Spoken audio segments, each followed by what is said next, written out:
Hi, my name is Sarah Cohen, and we're here at Sweet in Worcester, and today I'm going to show you how to make your own marshmallows. It's a pretty simple recipe in terms of ingredients, but there's a couple of complicated steps in there. One of the tools that you're going to need is a candy thermometer.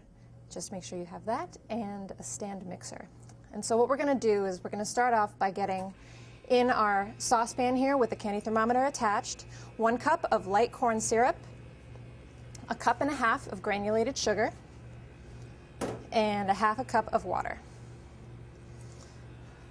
So before you turn on your heat, just make sure you give everything a good stir, just so we don't get any sugar stuck to the bottom of the pot.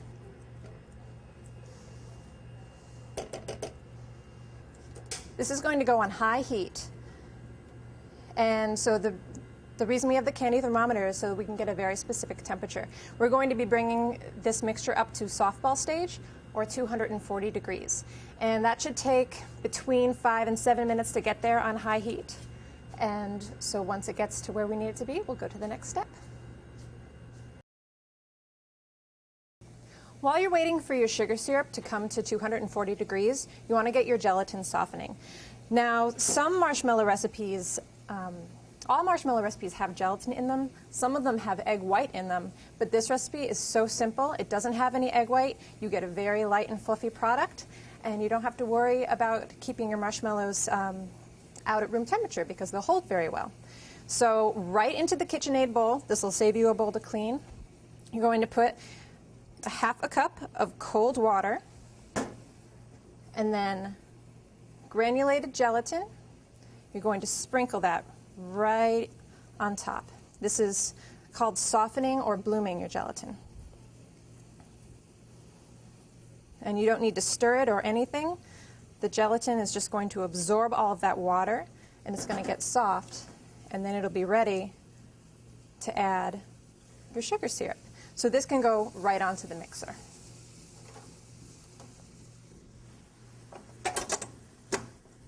And another thing with the marshmallows is that you're going to use the paddle attachment instead of the whip attachment. I've seen a lot of recipes where you use the whip, but the paddle attachment is very, very sturdy, and it's going to do the same job of incorporating air into your marshmallows, so it does the job just fine. Okay, so our sugar syrup is just about to come to the right temperature, 240 degrees. So just before I add it into my marshmallow, I am going to zest with a microplane about 1/2 an orange worth of orange zest. This is where all of our orange flavor is going to come from, all those wonderful oils that are in the zest. So about 1/2 an orange will get you about 1 tablespoon's worth of zest. And I like to do it this way so the microplane collects all of the zest, and then I can just pop it into the mixer. Our sugar syrup has come to the correct temperature, 240 degrees. I'm going to just get the candy thermometer out of the way. And then I'm going to turn the mixer on low. This is just so you don't splash yourself with hot syrup. On low speed, I'm just going to slowly add the sugar syrup in.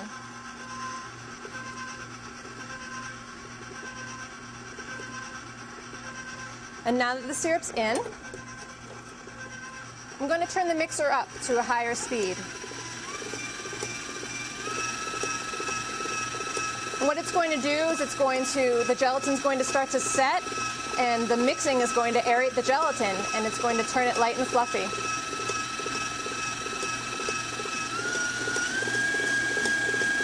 So at this point, we're going to mix on the highest speed possible for about 6 or 7 minutes until the mixture is light and fluffy. So our marshmallow mixture has been beating on high speed for 6 or 7 minutes. So it only has about 1 minute left of mixing to go. And at this point, I'm going to add our flavoring, which is going to be 1/2 teaspoon of orange flower water, which you can find in some specialty stores. But it is optional if you can't find it. 1/2 teaspoon of vanilla extract, which really goes very well with the orange. And then a little bit of food coloring just to make it a very pretty pale orange. I'm going to turn the mixer down so I don't splash food coloring all over myself.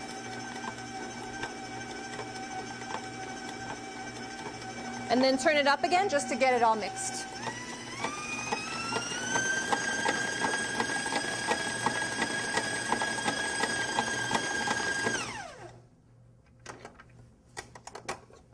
And as you can see, it's a really nice pale orange. So the next step is to put the marshmallow into our pan. I've lined an 8-inch square baking pan with parchment paper. I'm going to just lightly spray it with some spray.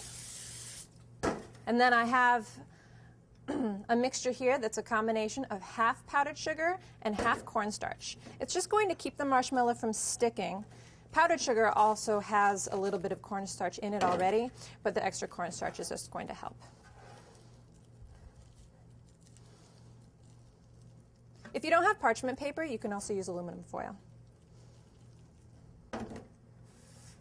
I'm also going to spray my spatula. It's going to save you in the end.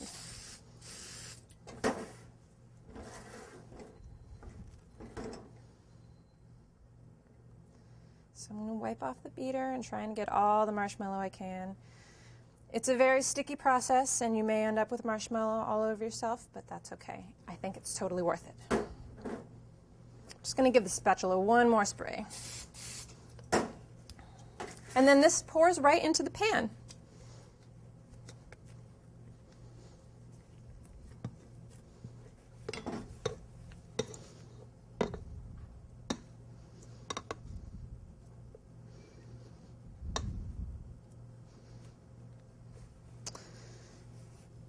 And you can spread it out a little bit with your spatula. See, little strings. You can spread it out a little bit with your spatula, but as it cools, it is going to spread out on itself a little bit. Now, these are something that definitely need to be made ahead of time because they're going to need at least 4 hours, preferably overnight, to set. So the marshmallows can sit right in the pan. They don't need to be covered overnight. It's going to form a little bit of a skin on top, but they're not going to dry out too much. So just put them in a cool, dry place and let them set up, and then I will show you how to cut them. Now it's time for the best part. We're going to cut and eat our marshmallows. So these marshmallows have been sitting overnight. I first am going to spray my knife because that's just going to allow you to get a much cleaner cut. And then just to be on the safe side, I'm going to sprinkle the knife with that combination of sugar and cornstarch mixture that we had before. And then at this point, just make a cut. And if you need to, you can continue to spray and dust your knife just so you don't get too much stickiness.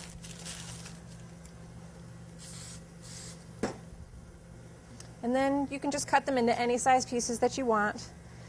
You can make big square ones. You can make little mini ones.